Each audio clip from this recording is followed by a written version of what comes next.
collectively around the world, we're thinking about thread. And thread is both a physical and metaphorical tool for creativity. In a film and literature, a thread is the progress of a plot or theme that helps the narrative come together. What threads are you weaving to form the tapestry of your creative practice? Our speaker on the theme of thread is Reuben Herzl. He is a video strategist, a documentary video producer, a speaker whose career spans in architecture, technology, and storytelling. In 2017, he founded Groundmaking to empower nonprofits to reach their fundraising and marketing goals through compelling storytelling. Holding a master's in architecture from Yale and a bachelor's in international economics from UCSD, Reuben brings a unique interdisciplinary approach to his work. Please give a round of applause for Reuben Herzl.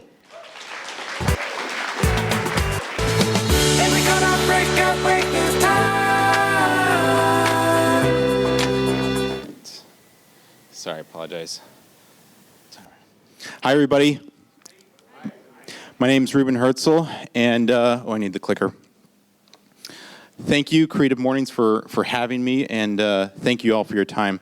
The thread I'm going to be pulling today is essentially my creative journey, the relationship that has evolved over the now 4 decades I've been on this planet, and my relationship with creativity.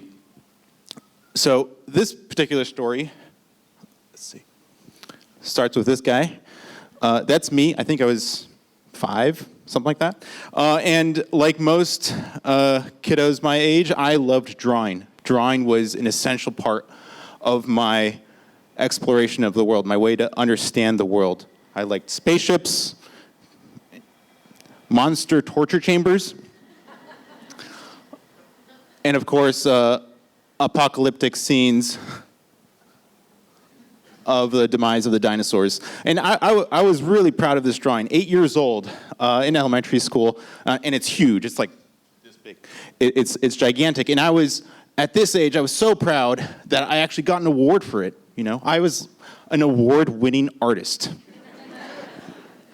And this was great. This was really a part of who I was, and it continues to be a part of who I am. And it felt very validating to get that award.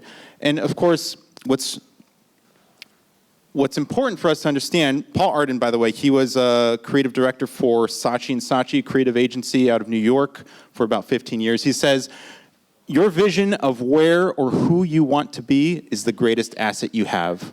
Without having a goal, it's difficult to score. So it might seem obvious that, you know, when you're asked at the age of 8 to draw who you want to be on the cover of Time magazine as a sort of your image of success, this is what I drew. Reuben Herzl, the businessman of the year. And what's really funny, or what's important to understand, is that the word entrepreneur or creative entrepreneur just was not in our vocabulary. In our culture, there were 2 sides of the equation. There was financial success, and then there was, you know, the starving artist, right? And I loved cartoons. My parents owned their own jewelry business in San Diego, and I would watch cartoons in the playroom in the back of their business. And so while my mom and dad are running the business in the front, selling jewelry to folks, I was enjoying watching Scrooge McDuck swim through piles and piles of cash, which didn't seem like a bad idea. But of course, this dichotomy, this battle between the creative life and the successful one was baked into my psychology so deeply that I actually believed that creativity is the enemy.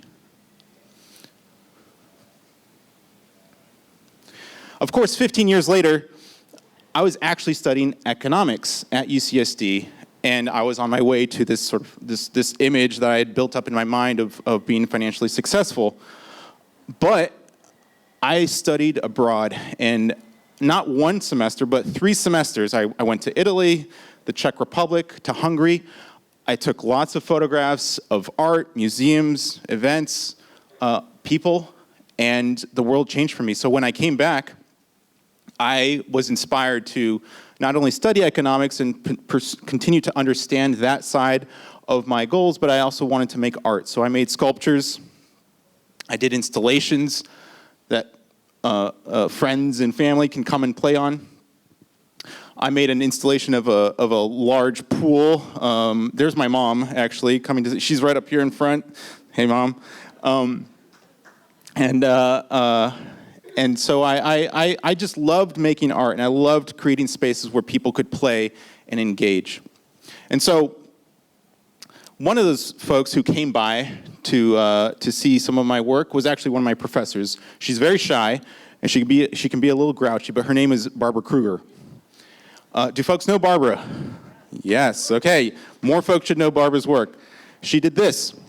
She did the poster artwork for 1989 Women's March in Washington, D.C., and she continues to do incredible work like this, combining imagery, photography, really critiquing our consumerist culture and all these things. And one day, Barbara needed a ride to her car, and I happened to offer a ride to. This is actually her car, and she did not want me to see this.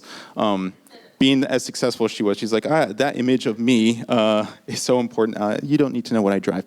But I asked her a question while I was on my way to drop her off at this car, and I said, should I go to art school or architecture school? Again, this battle between what is the sort of pragmatic decision of going to architecture school and building things, and art, which is, as I said, was my inner battle. She said, without missing a beat, go to art school. So I went to architecture school. This used to be an art school building. The art department used to be upstairs, but it was a great experience. I do not regret it one bit. It was really hard, and working hard, I think, is one of the best things you could do in your early 20s. And we actually designed a house, a low-income house for a single mother and her 2 kiddos in New Haven. We competed to see who would be the winning design to actually build that house, and then we actually built it, which is incredible. And it's remarkable to think that the most valuable part of my experience was doing the most physical, labor-intensive work. It's how you actually learn how to build things. But there's trade-offs, right? Debt is a real thing. This is adjusted for inflation, so this is today's dollars. But it was really bad. And graduating in 2009, I'm at the bottom of this graph here, 2009. There's me. New housing units started in the United States. It was a pretty bad time to get into architecture, for sure. So eventually I did land on my feet in Los Angeles. I had the chance to do some exhibit design. We're not talking housing anymore, which was a great experience. Telling stories spatially was a really formative part of how I grew to appreciate storytelling. And also worked on Santa Monica College with a team of folks at Clive Wilkinson Architects. It was a great experience, and I had my sort of iconic architect moment. Although I was not a licensed architect, I could at least pretend to be one for a little while, and did some commercial projects for Clive Wilkinson, which is great. But, stuff happens. The market's not very favorable, and I am incredibly appreciative for, at the time, having my then girlfriend, now wife, Sabrina, and having her support and my family. And one thing I forgot to tell you is that although I was an aspiring architect at the time, I was also moonlighting, working on some projects with my oldest sister, Davida, who became the CEO of a company that we started with our family called Aclima. And we landed this little other startup client called Google, and around the time I was laid off from my last architecture job, I basically took on the realm of being the chief creative officer of Aclima, and our task was to come up with a new type of environmental sensing technology, which would basically allow you to understand environmental air quality in offices all around Google's offices all around the world. So this is not an easy task, and I thought, with all this debt and all this experience in design, why not go at it? So I made lots of models, I made lots of drawings, I made lots of mistakes, learning about mechanical engineering, sensing technologies, learning about how all those systems and supply chains are supposed to come together. We had to build a team, and yes, it's fair to say when you don't know what you're doing, it's easier to be creative. But at a certain point, you better know what you're doing, because you're creating with other people's money. There's a great deal of responsibility when you have such a large, important, risky project. You have to be responsible. So you're dealing with atoms, you're making things, and you're responsible. The lines that you draw have a lot of impact. And it's by this point I grew to appreciate that creativity is a business. And it was how I was able to eventually pay off my loans, and it was the mindset that allowed me to think of creativity as a tool to change the world and to create a better environmental understanding of the air around us. And so, it's so cool to just have that experience of bringing something like this into fruition and have the opportunity to actually talk to the real Scrooge McDucks of the world. And eventually expand that technology to be applicable to the scale of the city. Mapping environmental air quality in entire cities requires you to scale up to get more investments, to get more customers, to build a business beyond itself. So this is just a great creative opportunity. I had it all, right? But what really stuck around for me, what really inspired me, was the storytelling. So this is one of the first projects that I produced. I produced as an in-house producer at Aclima.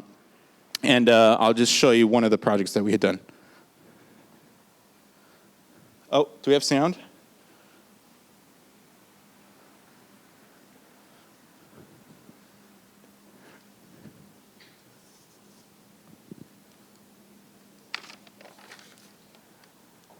Do we have an audio jack here, guys?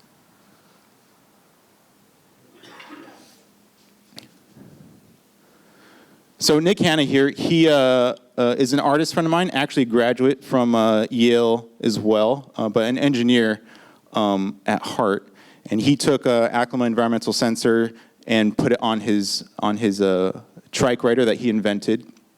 And it was part of this event in Los Angeles called Ciclavia, which allowed us to kind of promote this message of environmental intelligence for people and the planet. And it's basically a dot matrix printer that would print droplets of water and basically give a real-time visualization of... Does that work? We're going to need some sound for the next ones. Okay.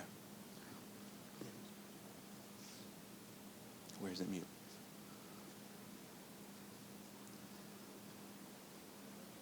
Has to be in the audio jack, I think. Sorry, guys. Oh, gosh. Wait.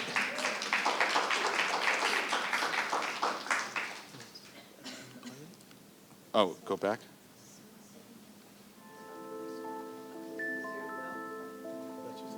That's just the computer.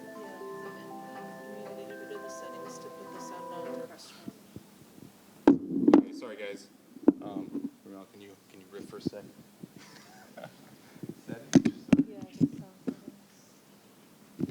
I'm going to riff for a second. But really, I'm going to read from high res. Who has high res in their hand? The notebook. So we're going to turn to high res, the back of the high res. And we're going to read from Octavia Butler right now. Love requires fear and a sweet and powerful positive obsession. Don't forget it.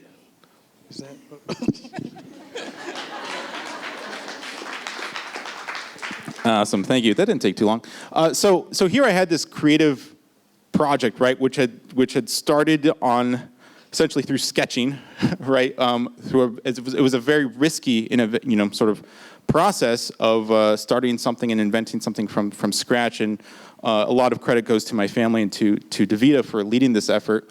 But there was something missing for me from a creative standpoint. Although I liked working on this particular part or this particular chapter of my creative journey, I liked having conversations with lots of different people. I liked having the opportunity to tell lots of different people's stories. And so I admit, at this point, I finally realized that for me, creativity is the way. It's not just like it was as it was hardwired in my early childhood. It wasn't the enemy. It wasn't just a business, but it was the way for me to empower nonprofits and to empower folks who have a very important mission to change the world in their way. So I started groundmaking with that effort, and built a team, mostly friends. Kimmy, unfortunately, she's on her way to becoming a lawyer. But I and Aaron and a few folks that I've worked with are really the team that are behind this work. So the first project I want to go through is from Koreatown Youth and Community Center, and they called me up asking to basically produce a short 30-second video which describes what they do. And it was intended to be screened on a huge Jumbotron at a Clippers game on behalf of a multicultural night in Los Angeles. And so KYCC, the Koreatown Youth and Community Center, had this request of us. And there's a problem, though. There's a major, major branding problem here, which is that Koreatown Youth Community Center is a misnomer, right? They serve folks outside of community of the Koreatown community. They serve the elder and more folks than just the youth, and they're not just a community center. They do beautification in the community. They do low-income housing. They serve. They do tax preparations for folks around tax season. And this was one major problem. And I realized that if we were going to solve it, we were going to have to mirror our intended audience. And part of people's assumption was that, oh, this is for Koreans and this is only for that community. But there's a lot of immigrant families in Koreatown as well as all of Los Angeles who we wanted to mirror. And so we decided to interview the employees of KYCC so as to mirror that audience. And so this was the 30-second clip which solved that problem of communicating what KYCC was about, but it was also answering the question, who is KYCC and who is it for? So in the context of a Clippers game, loud, distracting environment, you want to be able to convey that message even if you can't hear the words coming out of their mouth. So it's as much of a visual communication exercise as it is a branding solution. You see, I'm not Korean. I don't know if you noticed. Whenever I go into KYCC, it really feels like a small village to me. We try to help a family as a whole. Our services are open to anyone. We help thousands of families file their tax returns each year. Environmental services, low-income housing. When I plant a tree, I put a lot of love into it. I'm running out of fingers to say what KYCC does. Well, we change people's lives here.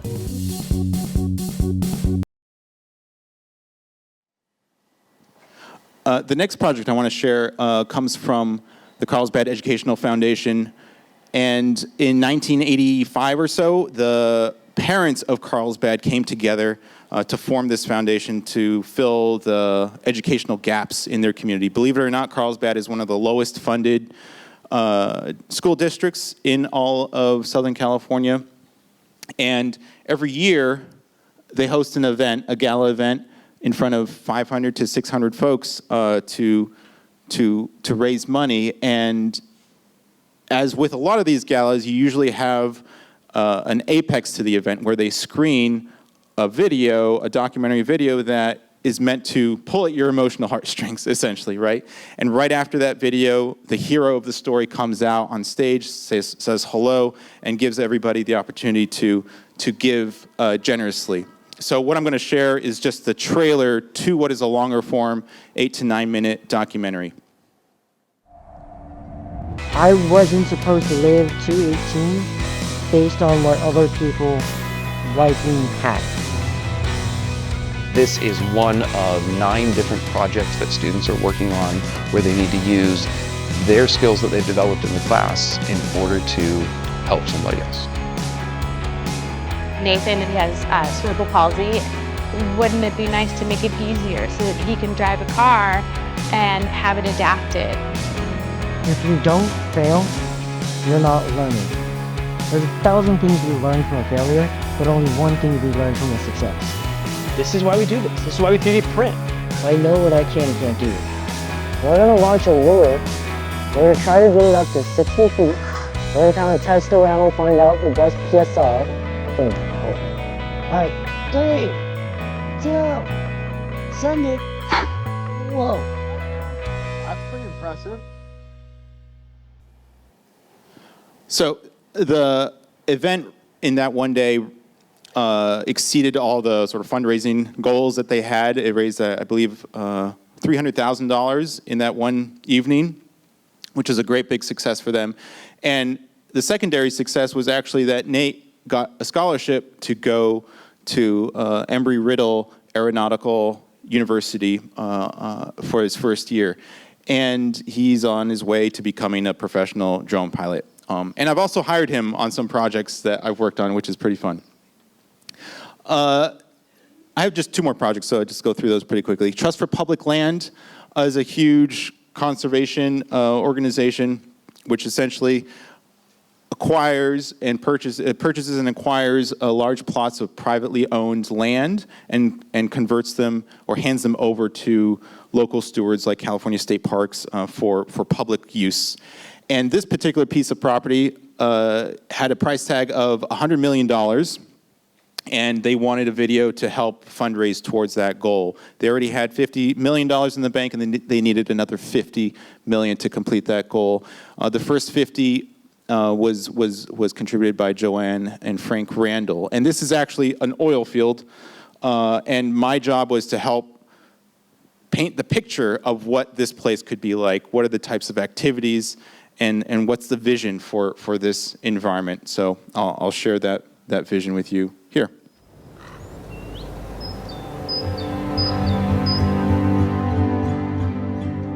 Every once in a while, an amazing opportunity comes around. In Southern California, to find 400 acres right across the street from the Pacific Ocean, that's rare.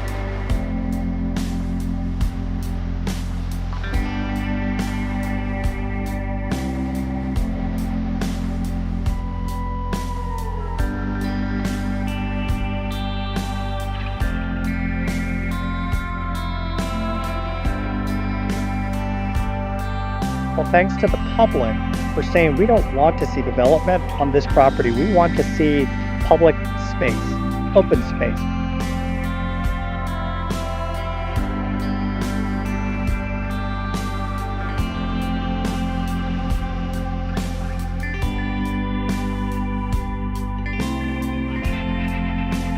The last project is a more recent one and actually brings us full circle to the beginning of our story.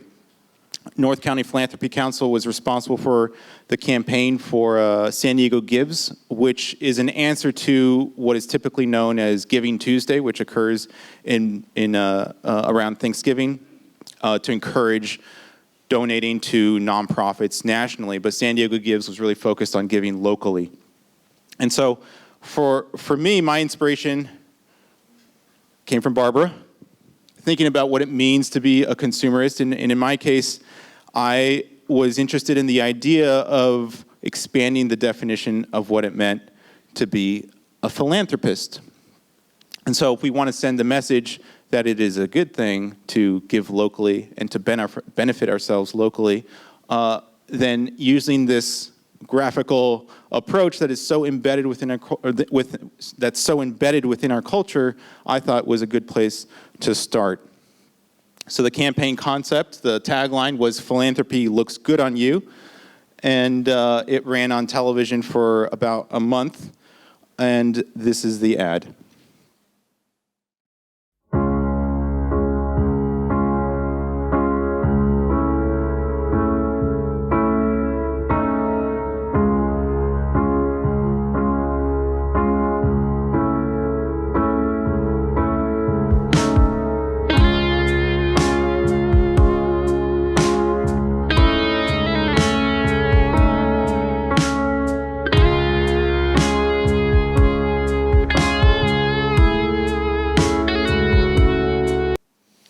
So as my final slide, I want to thank my family, my wife, and Oliver for being there for me on this creative journey. And I don't know why I'm choking up. I guess seeing all this stuff play out in real time is a lot. But creativity is not the enemy. It is a tool for business, and it's not a shameful thing to think of creativity as part of that. And I also believe that it is your superpower. It is what makes us human. And it's also what makes us our most creative selves as we were as children. So thank you.